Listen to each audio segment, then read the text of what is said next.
You're fighting for the right to be who you came here to be. You didn't come into this earth experience to play a role for someone else. You came in here to create impact and be yourself. You're not here to be a version that someone else expects you to be. You are here to come forward with your gifts, your talents, your specific essence, and light this place up. Welcome to Reinvention Rebels. Stories of brave and unapologetic women, 50 to 90 years young, who have boldly reimagined life on their own terms to find new purpose and possibilities. I'm your host, Wendy Battles. Ready for a dose of inspiration? Let's get to it. Hey, Reinvention Rebels. Welcome back to another episode. I am your host, Wendy. I am so glad you're here, and I hope you are ready for a huge amount of inspiration today. You are going to love my guest. She is full of joy, possibility, and has so much inspiration to share. But before we get to that, I want to check in. Did you have a chance to listen to last week's episode about tuning into past experiences to help us fuel our reinvention present and future? It was so much fun to make because it got me going down memory lane and remembering how so many times in my life I have felt such sheer disappointment about something. And it ultimately worked out in my best interest because something better came along. And I also was able to see that many of the things that didn't work out, even though I had my hopes pinned on them, they didn't work out. But all of those experiences were what I needed to get me to where I am today. So it wasn't for nothing. And of course, I had to get over my disappointment. But there was so much value in that. If you haven't had a chance to check it out, I'm linking to it in the show notes for easy access. But it's a quick 20-minute episode with lots of great ideas and some questions for you to think about. Because as you know, this is the place to come for information and so much inspiration to kind of get you out of that starting block, to get you on your reinvention path, to help you along your reinvention journey. So many different resources and helpful information as you're thinking about reinventing yourself, especially when you're over 50. And sometimes the world is telling us, well, I don't know about that. Aren't you a little old? Never. We are never too old. It is never too late. And there are always endless possibilities, which of course is why I love my guests so much, because they give us that spark of inspiration through their reinvention stories to help us see new possibilities. And my guest today, Wendy Hutchinson, full of possibilities. Let me introduce you to this amazing woman.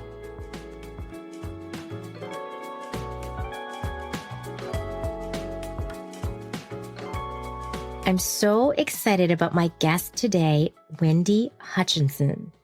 Wendy is a light worker, writer, and ascension coach.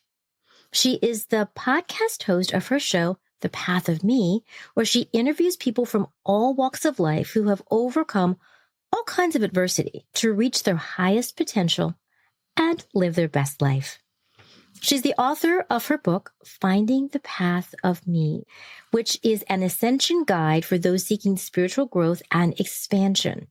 Her sole mission is to inspire people to connect to their highest self and learn to trust their own intuitive guidance as they awaken to who they are and why they're here.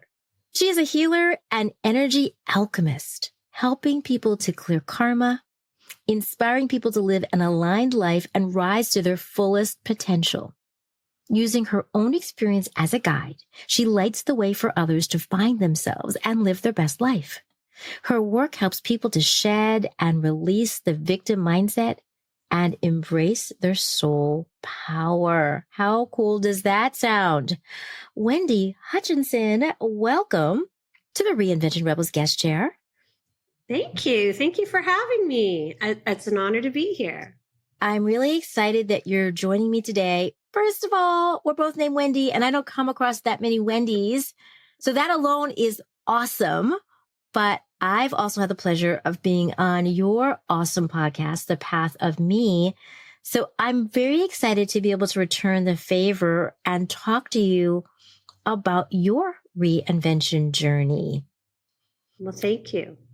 I'd love to begin by asking you a very basic question. In a nutshell, how did you reinvent yourself in midlife?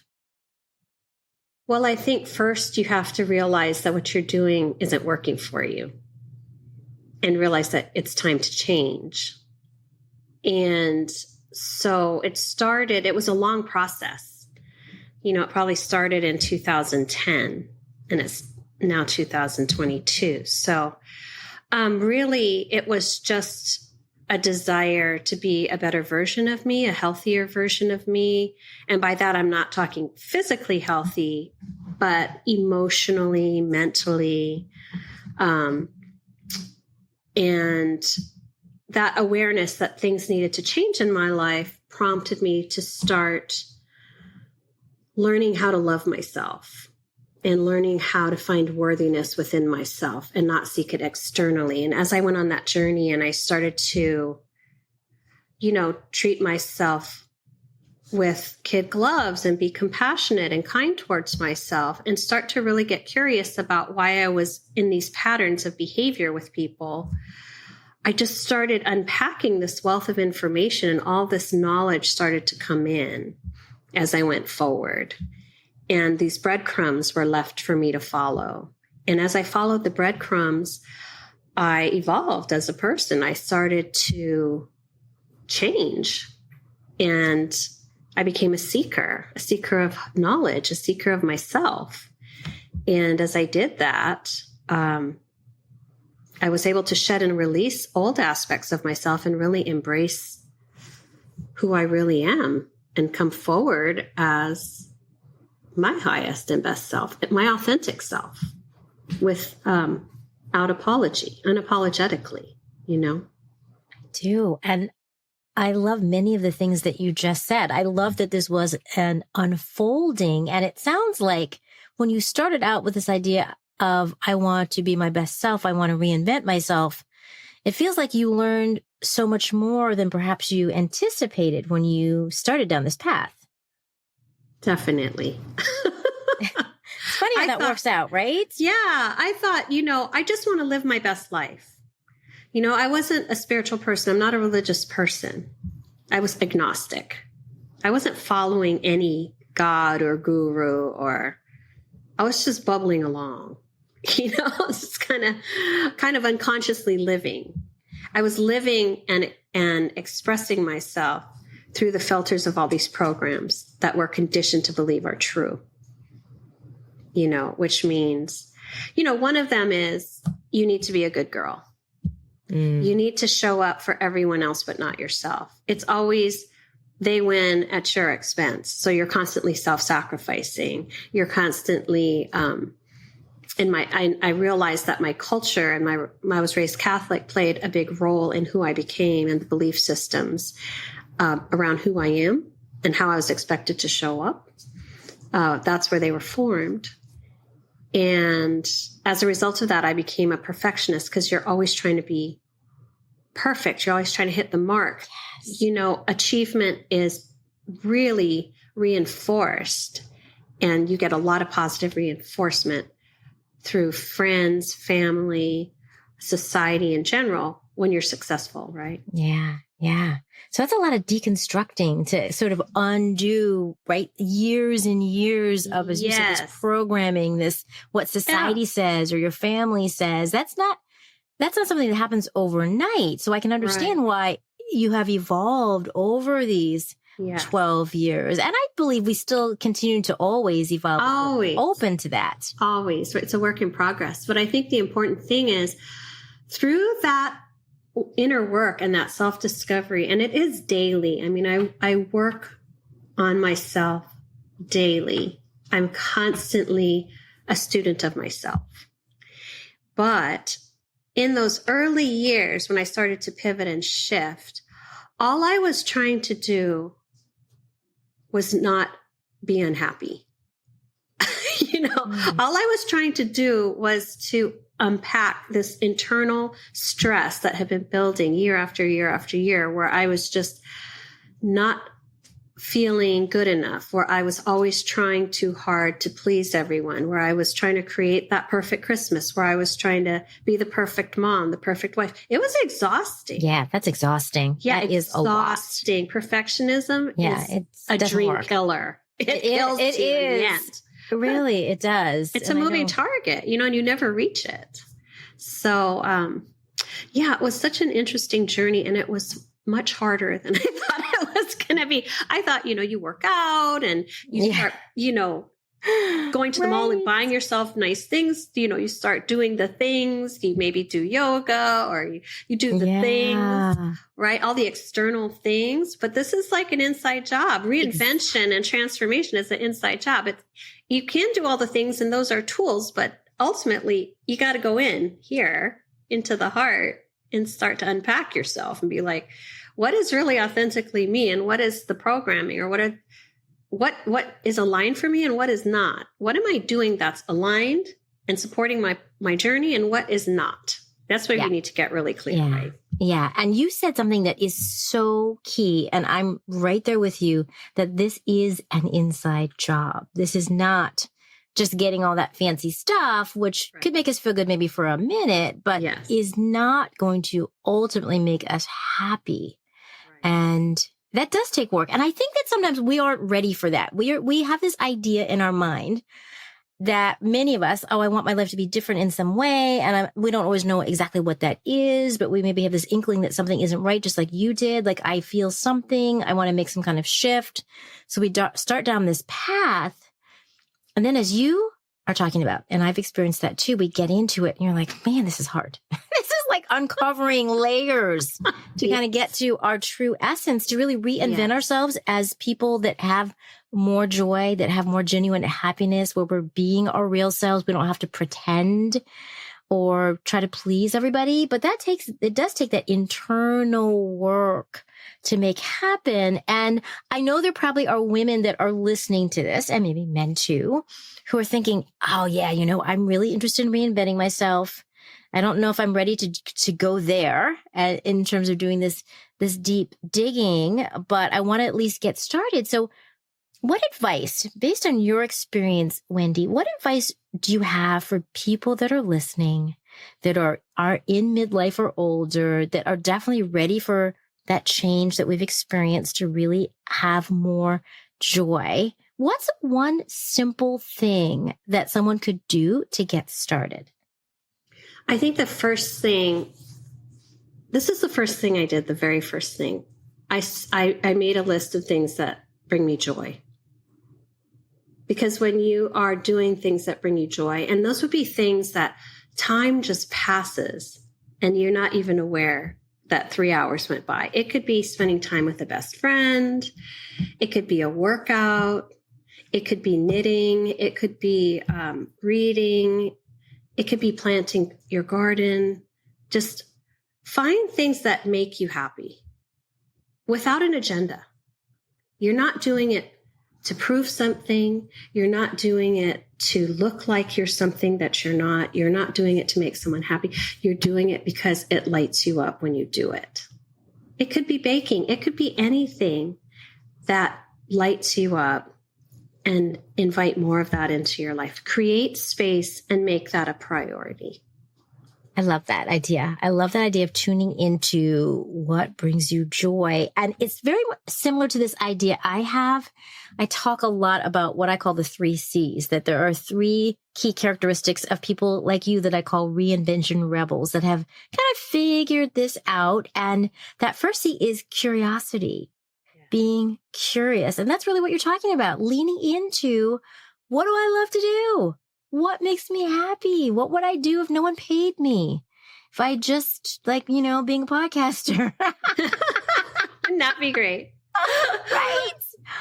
That'd be awesome. That idea of really leaning into those things that you enjoy, I think is such a great starting place. And it's also simple because, part of what you talked about, Wendy, was this idea that it's taken a while and you've evolved over time and you can still continue to evolve. But I think for people that want to reinvent themselves, they need to start in a really simple way. They, not this idea, okay, it's going to take me 10 years to do this. It's like, okay, what can I start doing today? What small step can I take? And I love this idea. I could start down this path by asking myself some questions and beginning to just make a list of what makes me feel good. Absolutely. Curiosity is one of the keys, because if you don't get curious about yourself, if you're not asking yourself questions like, how do I feel about this, about everything in your life? It's really important for us to align with our truth. But a lot of us don't even know what our own core beliefs are because we are told what they are by society, by our families, by our cultures. We're told what to believe and how to act. And so we get really good about putting ourselves in boxes we don't belong in. And it's uncomfortable. It's like a square peg going in a round hole. And we keep forcing it. And it's never going to work. You are never going to feel good. You might be able to do it. I was really good at wearing all the masks. You want me to be involved at the kids' school? I'm there. I got that volunteer mask on. Oh, you want me to be the corporate wife?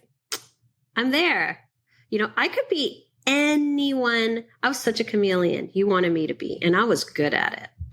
I was convincing, but that wasn't really who I was. And I said yes to a lot of things I wanted to say no to because I was a people pleaser. And that's the death of your soul, really, when you are constantly sacrificing yourself to please another. That is an old, outdated program, and every individual needs to stop that. You need to reclaim your power. You need to step into your truth and have the courage. You really have to have the courage to choose you. Yeah. And it's interesting you say courage because that's the second C I talk about is courage. And one of the things that I think it's interesting that you talked about was this idea that you were a chameleon, that you were good at people pleasing and how, jumping into whatever costume you needed to be in to please whomever it was. But when you found yourself, when you started to reclaim your power and speak your truth, I know that means that you showed up differently than you were before. And I want to know what was that like for everyone else in your life? They were used to Wendy, the chameleon, Wendy that's doing everything for everybody. But now you're saying, okay, I'm unapologetically claiming what I want to do, how I want to show up. How did people respond to that? Not well. They were pissed off.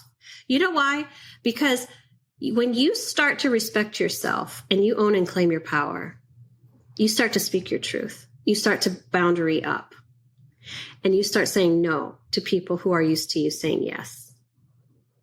And the people who need the boundaries, the people who you have allowed to take advantage of you are going to be so upset when you draw the line in the sand and say, I'm not doing that anymore. Because they benefit. They win, you lose.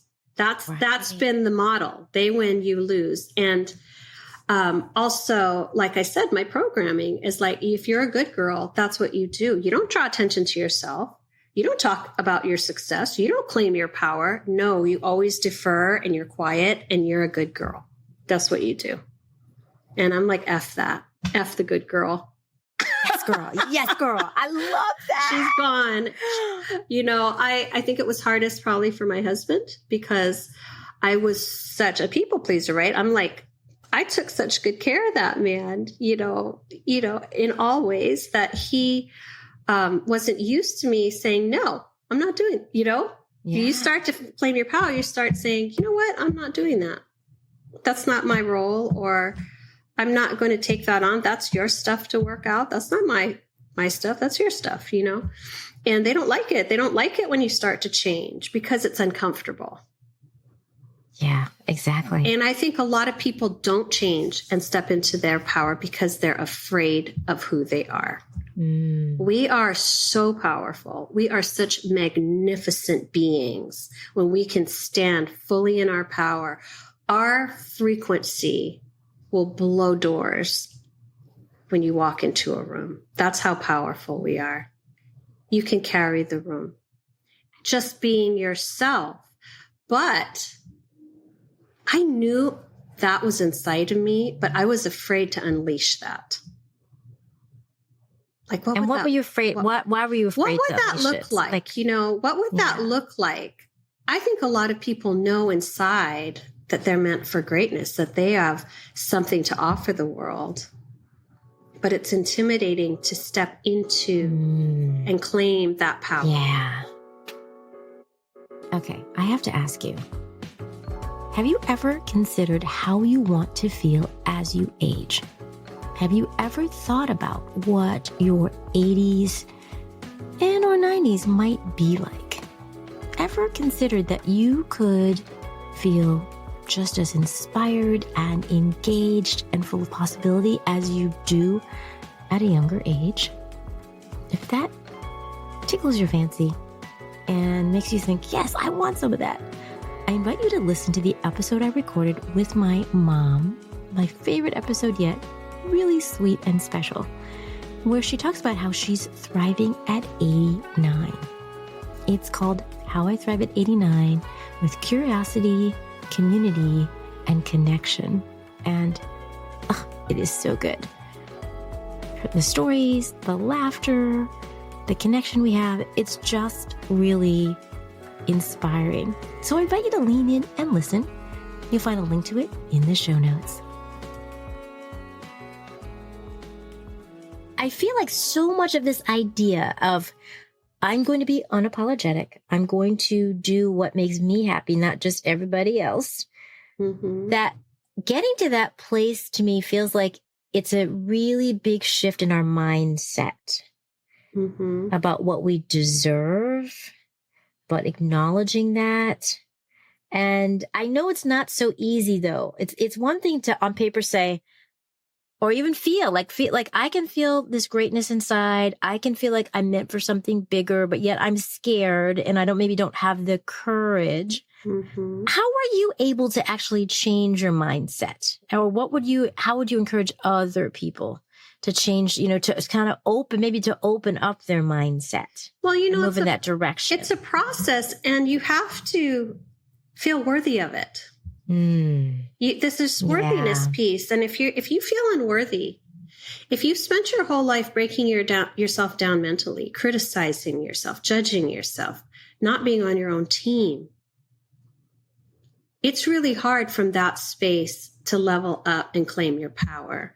You have to unpack that worthiness story. What is the story that I've been telling myself, and is it true? Because we create stories, these survival stories from our childhood. We create stories. Say, I'm just going to give an example. Say your parents get divorced and you took on the story that it was your fault somehow. Children do this all the time. You caused it. And that's never the case, right? The adults are bringing their issues to the table. But children have a way of taking uncomfortable situations and to make themselves feel okay about it. Because adults typically don't communicate honestly with children. They don't feel it's appropriate to tell them what's going on. Maybe there's substance abuse. Maybe there's chaos, and they don't have the bandwidth or capacity, the adults, to really support their children emotionally. Children take on a lot of stories that aren't true. Like, I'm the bad kid. I'm the stupid kid. It's my fault. My parents got divorced. I'm not good enough. I'm not smart enough. And they hold on to that.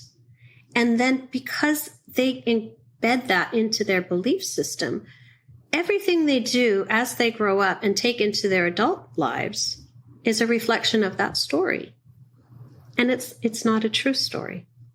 So we have to be really mindful of unpacking our stories and really getting curious and saying, is this really true?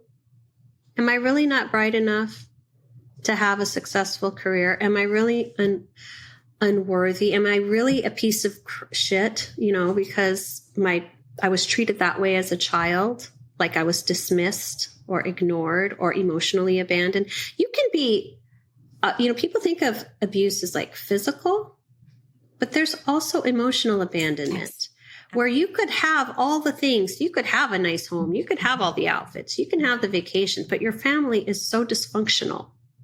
And there's all this emotional abandonment that happens where it's not a safe space for you to show up and express your emotions, to have a safe space to process your emotions, and you don't learn those skills. So what happens is we just bury it all and we believe we're the problem. And we have a lot of issues that stem from that core belief, and it's not even true, right? Right. So this is really interesting, these stories. I love this idea of getting curious and asking yourself questions, not just about what stuff you love to help with the reinvention, but then this whole other part around mindset. Is that really true? Is a compelling question, Wendy, that often I think we don't even think to ask ourselves. We just do it. It's on autopilot. That's the way I've always done it. It's unconscious. It's subconscious, right? So a lot of times it's even a blind spot. Like I didn't even realize the life I was living was the life my mom wanted for me. Because I wanted to please my parents, make my parents happy. Like I went to college. My dad was in international business. And he's like, I studied international politics and poli-sci. And my dad was like, you should study Mandarin. I'm like, okay. I just did what my parents said. I studied Mandarin in college. You know how hard that was? Was that really a line for me to study Mandarin? No, but my dad's like, if you want to be in international business, you better speak Chinese. I'm like, okay. Okay, Dad. There goes 4 years of my life spent, learning Mandarin. Can you still speak it? I can count to 10. I think that's about it right now. It's been years. But, stuff like that. There's these little pivot points where we're doing things that we're not really checking in. Like, is that what I really want? Someone's making a suggestion and maybe you're a people pleaser like me and you're like, oh, okay, I'll do that. But it's not aligned. See, alignment is the key. What aligns with me? Who am I? What are my values? What are my core beliefs? You have to figure that out, right? Yeah, you really do. You really do. So it takes this deep work. I mean, reinvention takes work. It takes commitment. It takes time. And I think that if we can manage our expectations that way, if we have this idea that it's not just, oh, I'm going to take a couple weeks and I'm going to totally reinvent my life and everything's going to be great. If only. Exactly. If only. Because I think so many of us have been disconnected from our emotions, from feeling, just as you said, going on autopilot, or so many things are unconscious, that just increasing our awareness as part of this whole reinvention journey, that does take time. Yes. And also I think we have to realize that we are constantly changing. As we are growing older, we're becoming wiser. We have experience as a great teacher, and we are here to evolve, grow, ascend as souls. And we're here to become better versions of ourselves. And that requires us to let go of old aspects of ourselves. People keep fighting for their limitations. They want to hold on to this 20-year-old version of themselves. Oh, I'm the party girl, or I'm the pretty one, or I'm the smart girl, or I'm this. You're so much more. You're so much more. And if you keep going backwards and dragging that old aspect of you with you, you will never reach your full potential because you are so attached to who you were and you're so afraid of who you can become. Yeah, exactly. So, enlarging that circle that's around us and seeing new possibilities is really important as we reinvent ourselves? I think letting go of who you think you are and stepping forward and claiming who you really are is the key. I love the way you put that. Letting go of who we think we are and claiming something bigger. That's juicy. I love it. That is such a nugget, Wendy. Yes. Like letting go. And I know how I tend to be like a control freak. I like, not controlling other people, not in that way. It's this idea of self-control, of, wanting things to be a certain way. Right. And so this idea though of letting go, I mean, I think so much of our ability to reinvent ourselves is truly about this letting go, trusting, having faith that things are unfolding in just the right way. And often when we don't know the how, because I think so many of us want certainty, especially in an uncertain world. Well, and that's the limitation. You could have so much more coming to you if you just unleash yourself, if you just throw paint on the wall, if you just live out loud and just invite everything in that's possible for you and aligned. Yeah. If you're just really focused on controlling and micromanaging every aspect of your life and the unfolding of every single thing, that's fear. That's fear. The fear and control go hand in hand. So the more fearful we are, we're trying to make sure we can control the outcome. But that's also limitation, Yeah, exactly. So it's an unfolding, that's for sure, to think about all these different variables, to try to lean in, to let go, to become more aware.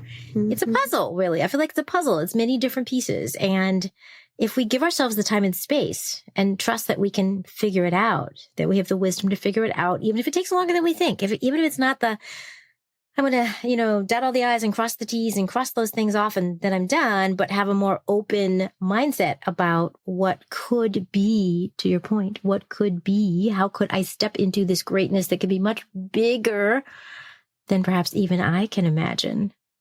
There are so many possibilities. I know we talked a little bit about this notion that you became very unapologetic. Like, that's it. And I love how you describe that. I just told my husband, that's it. I know I'm not doing that. Boom. And there's pushback. Right. People don't like it. No, they don't like it, but that's okay, because I do think that the more we do that, though, the easier it gets. It's like anything, right? Being an athlete, you practice, you get better. And it's the same thing. You practice speaking your truth, setting your boundaries, saying no to things that don't serve you. And then it gets a little bit easier, right, to do that. So for the person who's listening, is starting to do this work, is starting to reinvent themselves, is starting to uncover some of these things, is starting to, wants to be more unapologetic and step into their power, but it's kind of hard at first. How does one go about just setting a basic boundary? Do you have any suggestions for when we're like, okay, the old way isn't working because there's now the new me? How do we kind of ease into this idea of the boundaries, which I think goes hand in hand with this idea of being unapologetic? Well, I think you have to increase your stress tolerance. And by that, you have to get used to feeling uncomfortable. Because when you set a boundary, like I said, there's pushback, right? You're going to disappoint someone because they have an agenda for you. They have an agenda of how they want things to unfold. They have their own ideas of who you need to be. You're literally fighting for yourself. You have to remember that. You're fighting for yourself. You're fighting for the right to be who you came here to be. You didn't come into this earth experience to play a role for someone else. You came in here to create impact and be yourself. You're not here to be a version that someone else expects you to be. You are here to come forward with your gifts, your talents, your specific essence, and light this place up. You got to remember who you are. That is what the work is. This is about remembering who you are. When you came into this life, when you were born, these veils were pulled down. These veils of forgetfulness. and you forgot how magnificent you are. You forgot how much power you have. You forgot that you were here to contribute something, not just constantly be diminished and play small and hide and be in the background, quietly being the good girl. Remember, F the good girl. Yeah. She's not serving you. Right. Exactly. And I think that's such a powerful message for people who are listening to hear this. Mm-hmm. That at any age, and I think it's important that at any age, it doesn't matter if you're 40-something, 50-something, 60-something, 80-something. Doesn't matter. It doesn't matter, right? We always have the power to claim what I call, our inner reinvention rebel, to step up and out in this bold way to say, all right, it's my time. It's my time. What I've noticed too? Life is an incredible teacher. So the longer you wait, the more aggressive things are going to present to you to force the growth. You could do it the easy way or the hard way. You can choose and align and make aligned choices and become empowered and work on your worthiness and unpack your family and your past and the drama or whatever. You could do it the easy way and move rather quickly through, or you can do it the hard way. And no matter how many times you're presented with that same bad relationship and you keep getting rid of that guy and replacing it with the same pattern and the same guy with a different face and name, if you keep resisting the lesson will repeat. Yeah. Oh my gosh. It's so true. So the universe, your higher self, God, whatever you want to call it, is going to keep pushing you to pay attention. Pay attention. What is the lesson for you? Because when you learn the lesson, when the lesson is learned, the experience will not repeat. Absolutely. That's such wisdom. So you can and I know it's the hard way. You can do it that way. And I mean, that's happened to me many times. Like I've had to learn the hard way, right? All of us. Then, yeah. And so this, I don't do that anymore. Yeah. This coming into our own, it's, it can be bumpy. It's not always pleasant, right? It's not always pleasant to be presented with these issues that challenge us and feel uncomfortable, even in, becoming more unapologetic. There's discomfort in that if you're not used to it. And if you're like the two of us who have been good girls and are kicking that behind now, right. Like they were like stepping into our own, but That's, as you mentioned, quite the process. So easier sometimes said than done to get there, but always doable, always doable. Well, we've done it. Possible. So that shows you that it's possible. And I was, exactly. I was as unconscious as they come. I was pleasing and sacrificing and a perfectionist. I mean, I had some stuff to unpack. Trust me. It took a long time. But that stress tolerance I talk about, you just do a little bit. Yeah. You just do a little bit at a time. You just say no to that family reunion and be like, I can't do it. We've got travel sports. There's people who are exhausted trying to make it all work. Okay, well, we can go to the tournament and then maybe we can come for Sunday to the family reunion. We can drive 4 hours and then we can spend the night. If you're constantly trying to justify, make excuses, talk yourself into it, that's not an aligned decision. Mm-hmm. And the first thing maybe is just to recognize that. Yeah. Where am I making decisions that don't feel resonant with my soul? And you're always going to want to feel it. You get in your mind, you're going to get pulled off track every time because you're going to have guilt, you're going to have obligation, you're going to not want to piss your mom off, or whoever it is, you don't want to hear it, right? Yeah. So you have to have this stress tolerance and be like, I'm just going to grow a pair and say no. And they can talk about me all they want because they're not me and they don't know what kind of stress I'm under at work or at home. Maybe I'm, fighting with my kids and I don't want to take them to this. It's going to be embarrassing. They're not behaving. They're 15 and they're not very nice right now. Yeah, right. They're not going to show up as their best. Yeah. There's all this stuff, right? I love that idea. What's best for us? What's good for my mental health? Not going. usually is the answer. Exactly. So that's such a great idea, though, of building our stress tolerance. It's a very simple, doable, I mean, not simple, but, it's practicable. Though. Over time. Over time, right? Yeah. Over time. And I think that if we can see ourselves in our reinvention in the span of this greater period of time, that it doesn't have to be overnight, that if we can lean into how we're evolving and really pay attention, that part of the journey, that part of the joy is in the journey. It's not just, as we know, that final destination. It's learning these things and appreciating these things and seeing ourselves perhaps in a way we haven't before, that I think makes a difference. I do want to know, because you have done this amazing work over the last 12 years to reinvent yourself, and you have had this evolution and come into your own in really powerful ways, and certainly claimed your power. So stepping back, Wendy, thinking about your reinvention journey, if you had to give it a theme, what would it be? That is such a good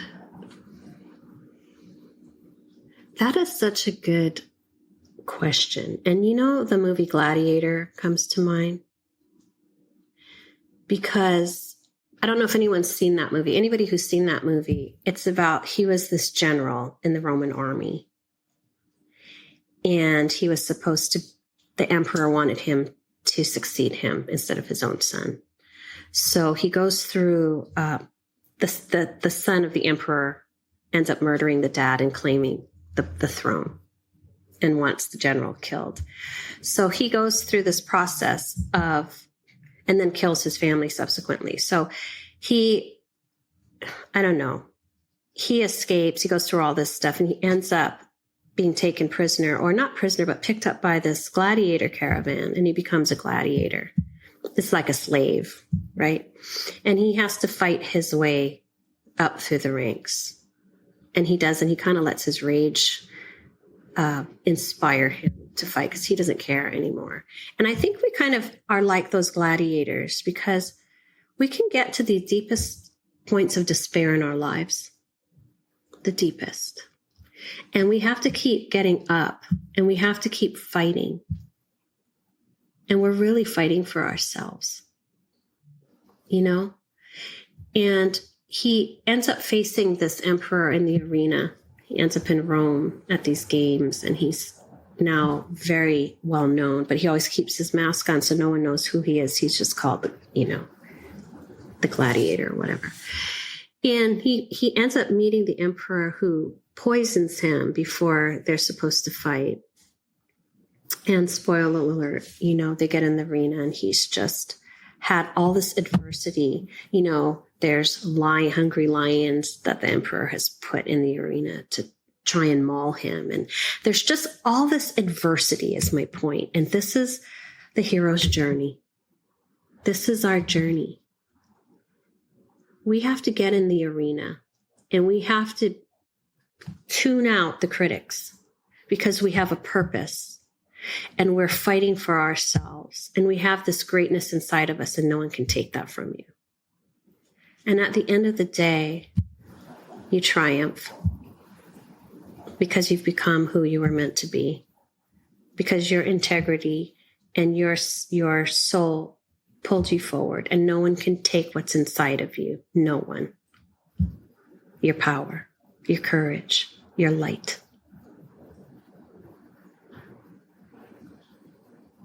I love that. So you can be the star of your own show and overcome any adversity. But you have to get in the arena. You have to get in there. Yeah. You got to be willing to play. Yes. To ascend. And fight the fight. Fight for yourself. You're fighting for yourself. There's no more noble cause than to fight for your right to be who you are. Whether you're fighting for your sexual orientation and people are against you, you're fighting for women's rights. And it's really not a fight. It's more like you're claiming yourself. You don't have to fight. You have to overcome adversity, which will feel like a battle. I'm using that as word fight as a metaphor, but you have to get in the arena and actually have the courage to go there. Thank you. That's so brilliant. Thank you. Wendy, it has been such a pleasure to have you join me today. And I want to ask this final question. Where can people find you? People are listening. They're saying, this Wendy Hutchinson, she is so cool. I want to hear more. I want to absorb more of her wisdom. I want to connect with her. How can people do that? Well, you can go to my website, which is www.alinealifecoaching.com. It's ALINEA lifecoaching.com. You can sign up for my newsletter there. I have like 4 years of blogs there. You could read content. I have a YouTube channel, Wendy Hutchinson. I have my podcast, The Path of Me. And also I wrote a book to help people on this journey called Finding the Path of Me. And you can just Google it, Finding the Path of Me. And it's on all kind of platforms in ebook form and paperback. So there's a lot, just, Google my name and you'll find me. I love it. And I'm going to put all of those items that you just mentioned into the show notes so people can easily tap and find out more. And we'll link to some of your social media accounts. Right. All those good things. So this is great. Thank you so much for gracing me with your presence today. This has been such a joy to hear your reinvention story, to soak up your wisdom, and to be reminded that any of us at any age can always lean in, reinvent ourselves, get in the arena, as you said, and really unleash our best, boldest, happiest selves. Yes, for sure. Well, thank you. Thank you for the honor of being here. I appreciate you inviting me. Hey, Reinvention Rebels. I hope you enjoyed this episode as much as I did. I loved my time with Wendy. She's full of wisdom. I love how she came into her own and has found her authentic self. And I like how she talked about the challenges of that along the way. It's not always a clear, simple path. There will be obstacles in our way, and this idea of setting up boundaries to help us become our authentic selves as we deal with these changes. That was really interesting because I continue to evolve. I continue to figure it out. Some days I'm like, I totally got it. Other days, not so much. So this was really helpful for me. And I hope you felt the same way. If you are getting into reinvention, you really want to get started, not sure how, I do encourage you to download my free audio, 5 questions to spark your curiosity and inspire your reinvention rebel journey that you'll find really helpful. And I can't wait to see you next week. Another brand new episode, a short solo episode to help you along your reinvention journey. Until then, keep shining your light. The world needs you and all that you have to offer.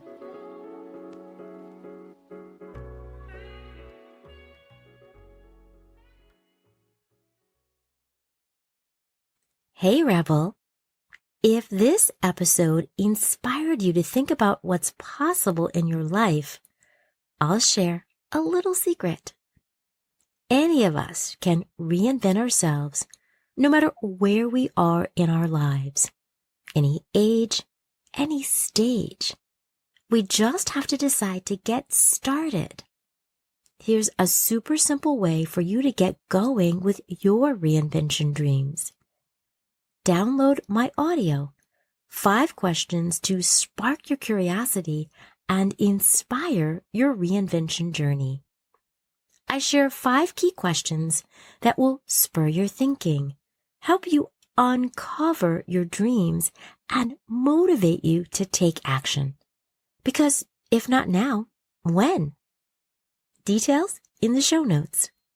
Let's get inspired together.